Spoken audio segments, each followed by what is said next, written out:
Hi, I'm Sandy, and welcome to Life with Sandy.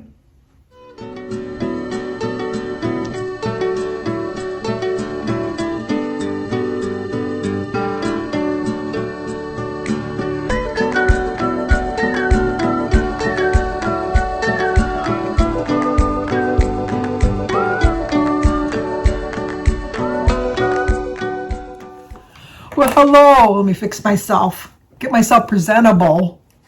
I should have done that before I even got on the video. But today is Thursday, October 6th, and today is my son Jimmy's birthday. He is 50. Do I look old enough to have a 50-year-old son? Yeah, I know I do. But, oh my gosh, it just seems like I was just 50 the other day. But today is Jimmy's 50th birthday. Happy birthday to you. Happy birthday to you. Happy birthday, dear Jimmy. Happy birthday to you. Cha-cha-cha. Love you. Love you so much. I just can't believe it's his birthday and he's 50 years old today. It's like, oh my gosh, where did the time go? Where did the time go? But it's also Brenda Buys, B-U-I-S. Today is Brenda Buys' birthday. So Brenda, happy birthday to you. Happy birthday to you. Happy birthday, dear Brenda. Happy birthday to you. Cha-cha-cha. Well, I hope you both have a great birthday. I know that Jimmy will. And I'm sure you will too, Brenda. And I'm hoping that I didn't type your name wrong in when I put it in my calendar, because I did put B-U-Y-S, but I'm wondering if it was B-A-Y-S. Let me know in the comments, Brenda. I really like to know. Also, I owe a big apology to Kathy Irwin. I sang to her yesterday for her birthday. Her birthday's in August. I think I sang to her in August. But yesterday was her actual anniversary for her and Steve. They were married in 1979 on October 5th. And I didn't sing happy anniversary. So that makes it their 43rd anniversary. Happy anniversary, happy anniversary, happy anniversary, happy anniversary, happy anniversary, happy anniversary. A day late. I'm so sorry. But I just wanted to wish her a happy anniversary, her and Steve. So sorry about that. I really messed up on that. Like I said, it's Jimmy's birthday. Jimmy was born at 6:35 at night.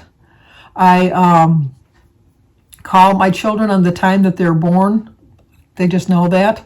I've also sent them a video that when I'm gone, they can play it on their birthdays, just to make sure that I still celebrate with them on their birthdays.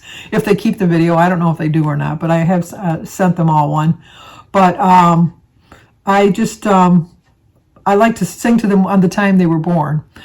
Jimmy was born at 6:35 at night. So if I was to wait until nighttime to call him, he would think I forgot his birthday. He knew I wouldn't forget, but so I call him. He's the only one of my children that gets 2 birthday songs on his birthday, because I do call him at 6:35 in the morning, because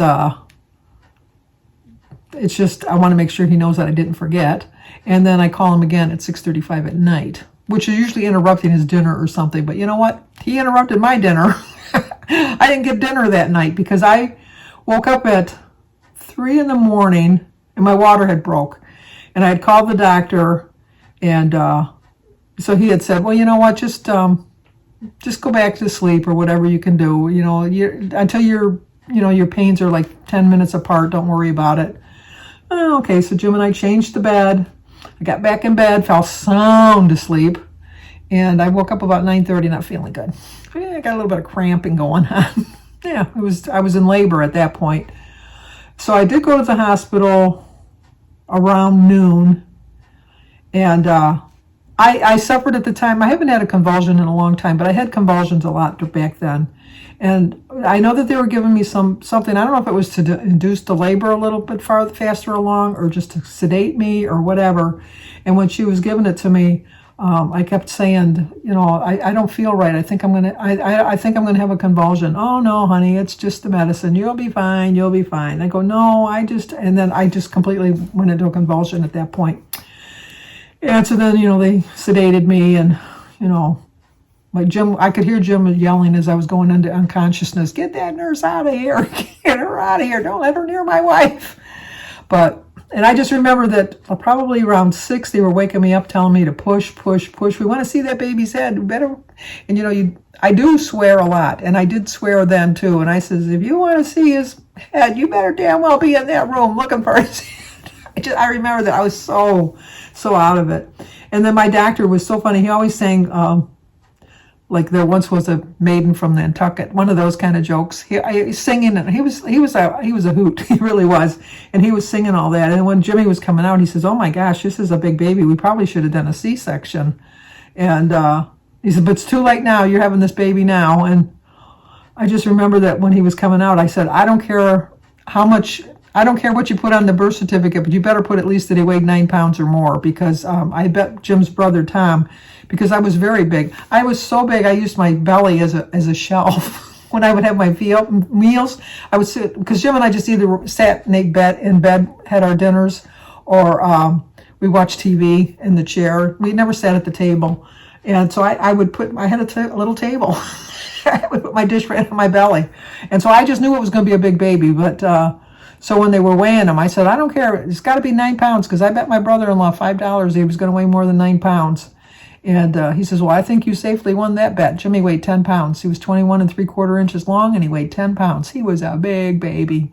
But he was cross-eyed. He had to have numerous surgeries. That's why he still has a bit of a lazy eye. That's why when we do our videos, Jimmy's always got to be on the left side, because he kind of tries to favor that you don't see his wacko eye, because his eye's a little wacky. But he wore patches, which were a nightmare, because we tried to make it like he was a pirate. Jimmy didn't want to be a pirate. He wanted to be a carpenter. Carpenters don't wear patches on their eyes. It was a trying experience, let me tell you. And then being a new mother, every time he got a little bit of a sniffle, we were in the doctor's office. They got to know us really well, but then by the time I had Danny, I was like, hey, he's just got a cold. Jimmy was my experiment baby. So, and Jimmy always marched to his own drummer. You've heard all the stories about Jimmy. They're all true. But he's the best son that a mother could ever ask for. He's a good friend. We all go through those periods where we really want to be our children's friends. And when they were growing up, like when they're little, you're their friend. I think you're their friend until they're about 10 or 11, maybe 12. And then you cease to be their friend at that point, because if you want to be friends with them when they're an adult, you have to get tough during the 12 to basically 19. You got to be really tough on them, and you do it out of love. You really do. I was not my children's friends in their teenage years. I just was not their friend. I will readily admit that, and I take no shame in that. I'm proud of the fact that I was not their friend. I was their mother, and I loved them, and I gave them guidance. I let them fall. I let them make mistakes. I let them pick themselves up. I was always right there to lend a hand if they needed it, but I wanted them to know that they could survive on their own, and that they could make smart choices. And it was a hard 7-8 years. It really was, because you've gone all those years being your children's friend, someone that they looked up to, someone that they admired, someone that they really trusted your opinion. They just wanted your every bit of attention. They wanted you to like them. They wanted you to do well. Wanted you to see that they were doing well. And they just wanted your approval for everything. And then they get to be teenagers, and they don't give a rat's for your approval. In a sense, they really do. They really, truly do. But they want to branch out on their own, and you want to build them up and make them strong enough to face their life ahead, and to know that there will become a time when they'll be your friend. And I really think I accomplished that with all 3 of my children, because I do think I'm very good friends with all my children. I really do. And it comes down to the 4 C's in life, which relate to so many things. That it's your choices, your chances, your changes, and it's things that you cherish in life that really kind of form your life. They really do. Your choice on to whether or not, my choice when my children were teenagers was, do I want to be their friend, or do I want to be the parent that's going to prepare them for the world? And I just chose that I was going to be the parent that prepared them for the world. And They gave me all three of them, chewing a little bit more than the other two, but all three of them really gave me a challenge. So that would be another one. Maybe that's 4 C's. Maybe that's 5 C's, because it's a challenge. Because you have so many challenges in life too. And I think that if you really accept the challenge, whether it's raising your children or choosing to eat the proper foods, to make the right choices in your life, it really is worth it in the long run. And we all got to take a chance sometimes. I mean, I took a chance sometimes, like trusting that they were going to make the right choice. And sometimes that the right choice might not have been what I would have picked, but for them, it might have been the right choice at the time, and they decided, and they lived with the consequences. So, once again, another C, a consequence. We all have consequences in our life that we have to face up to. My consequence is that making poor food choices my whole life. If I would have chose better, I wouldn't be on this program right now trying to lose weight. I would be on a program where I'm enjoying my life, enjoying the foods, knowing the smart choices that I need to make, and not regretting any decisions that I had made food-wise in the past. But once again, it was a choice that I made. And so now I'm facing the consequences of that choice, being 72 years old, still trying to lose weight. But I think that I've made changes along the way as far as how I think about things, and the changes that I've made are realizing that food is not all that important. I mean, food is important for your life. You know, we need it to live. We know that. But it's not the all-in-all only thing in your life, because you can survive if you just ate the proper foods. You don't need all those extra little sweets and treats and all the goodies and stuff. If you were just like the cavemen survived just on fruits and berries and killing the animals and stuff like that. They didn't have pop and cookies and cake and bread and all that, but they survived. But as we went along and developed in nature, we learned that we wanted those other things in our life. And sometimes I didn't choose the right things. I overdid some of the choices. Not sometimes, a lot of times. A lot of times I made the wrong choices. But you just have to look at the whole scope of things, of all the different C's in your life that you made, and just know whether it was a choice or the chance or a consequence of your things, or you made some changes, or you just simply cherish the choices that you made. I cherish my family. I cherish my health. I cherish so many things in life, and I'm just so appreciative of some things. And the older I get, the more I realize a lot of things that I took for granted, which I talked about yesterday. One of my subscribers was talking about somebody at their Weight Watchers meeting had finally reached their 75-pound goal. They had a big celebration, and when they left, they were killed in a car crash. So that was so hard for her to accept, this woman had tried for so long to reach her goal, and then it was like she reaches her goal and then her life is over. But I think that the woman really kind of appreciated and cherished her life, and was, I don't know how to put this.